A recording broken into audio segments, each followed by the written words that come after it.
The day's other headlines start on Capitol Hill, where FEMA's administrator said she's pushing for an investigation into political bias in her agency's relief efforts.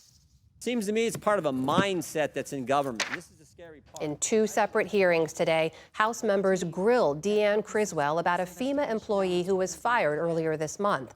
A text message shows the person directed workers to, quote, avoid homes advertising Trump while providing hurricane relief in Florida. The employee has said she was following FEMA's security guidelines after workers reported hostility from certain residents.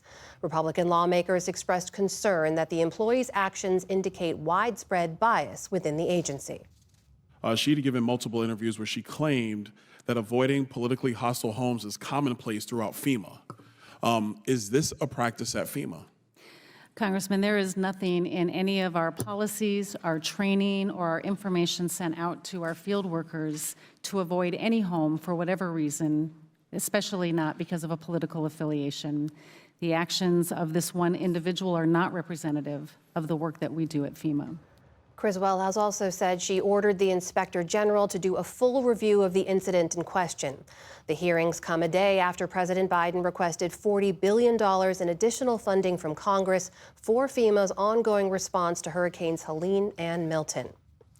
The transgender bathroom debate has now reached the U.S. Capitol building as a Republican effort unfolds that would ban Democrat Sarah McBride from using women's restrooms. 2 weeks ago, she became the first trans lawmaker elected to Congress.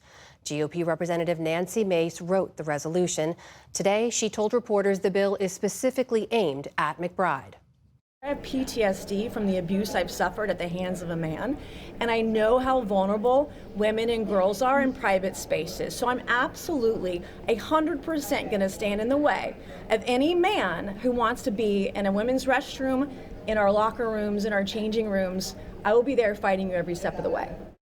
House Speaker Mike Johnson signaled support for the bill. Democrats, including McBride herself, denounced it as bullying and as a distraction from other issues. A top U.S. diplomat says that a truce between Israel and Hezbollah is, quote, within our grasp. Special Envoy Amos Hochstein met with Lebanese officials today in the capital city of Beirut to discuss the latest U.S. ceasefire plan. Just a day earlier, both Hezbollah and the Lebanese government signaled an openness to that proposal. Hochstein urged all parties, including Israel, to act swiftly.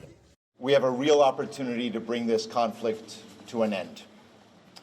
This is a moment of decision-making. I'm here in Beirut to facilitate that decision, but it's ultimately the decision of the parties to reach a conclusion to this conflict.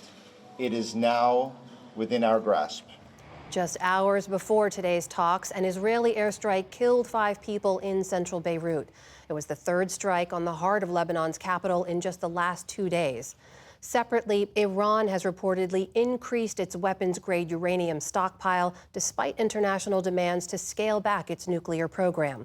That's according to a confidential report from the UN's nuclear watchdog, which was seen by the Associated Press. The State Department today would not deny that report. Foreign governments and human rights groups have denounced the sentencing of 45 pro-democracy activists in Hong Kong. The former lawmakers and protesters received prison terms ranging from 4 to 10 years for their roles in an unofficial primary vote back in 2020. They were accused of trying to paralyze Hong Kong's government under a Beijing-imposed national security law. The U.S. consulate in Hong Kong condemned the sentences, calling for authorities to, quote, cease politically motivated prosecutions of Hong Kong citizens and to immediately release all political prisoners. But in Beijing, China's foreign ministry defended the outcome. 任何人都不能打着民主的旗号 No one should be allowed to use democracy as a pretext to engage in unlawful activities and escape justice. Certain Western countries ignore the fact that they maintain their own national security through judicial procedures, but unreasonably criticized Hong Kong courts for fairly implementing the Hong Kong national security law. The law took effect 4 years ago, and critics say it's led to a crackdown on free speech in the former British colony. Back in this country, prosecutors are urging the judge in Donald Trump's hush money case not to dismiss his criminal conviction following his election victory. Instead, they're open to delaying his sentencing until after Trump leaves office. It had been scheduled for next week. In a letter, the Manhattan District Attorney's Office said that while it realizes Trump's return to the White House, quote, will raise unprecedented legal questions, we also deeply respect the fundamental role of the jury in our constitutional system. Trump was convicted on 34 counts of falsifying business records back in May. Judge Juan Merchan has not signaled when he'll make a final decision. In the meantime, Trump spent today near Brownsville, Texas, with Elon Musk. The pair attended a Starship rocket launch by Musk's company, SpaceX. It's the latest sign of the significant role the billionaire has taken within Trump's orbit. Musk has been an ever-present companion to Trump, staying at his Mar-a-Lago estate, attending events, and even weighing in on staffing for the new administration. On Wall Street today, stocks ended mixed. The Dow Jones Industrial Average slipped more than 100 points. The Nasdaq, however, jumped nearly 200 points, or about 1%. The S&P 500 also ended higher on the day. Still to come on the NewsHour, we travel to a Texas border county that voted for a Republican president for the first time in over 120 years. A small Caribbean island devastated by a recent hurricane seeks global support to withstand climate change.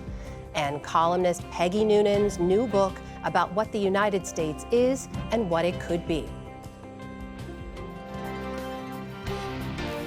This is the PBS NewsHour from the David M. Rubenstein Studio at WETA in Washington, and in the West from the Walter Cronkite School of Journalism at Arizona State University.